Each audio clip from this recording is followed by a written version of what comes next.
All right, in this lesson, we're learning headings, and headings are pretty easy.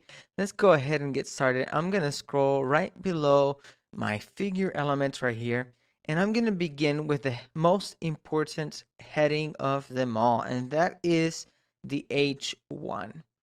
I'm going to type that here, and let's hit save and take a look. All right, there we go. This is the most important heading. Now I'm going to go to the least important heading. They go from 1 through 6. So I'm going to do H6. And I'm going to type a little description here. All right.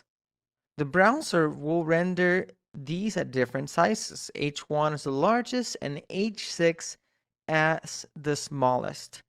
Now, we may be tempted to use H1 through 6 to style our text and make them larger or smaller. But the browser and search engines and screen readers want to know what the most important text of your site is.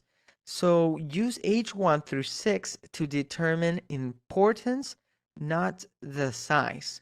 So I want to say that learning HTML is the most important. So I'm going to wrap it in the H1, and I'm going to use an H2 for this header here. And I'm going to save it. And now we can see that it got smaller. But now let's say I want to make the H2 of a larger font size without changing it to an H1. Well, that is why we have CSS. So I'm just going to go ahead and put style here and font size. And I'm going to make this 3 EMs. And as we can see, our H2 now is visually larger, but I'm still letting the browser know it is not the most important text of this document. That's pretty much it. Feel free to play with headings H1 through 6.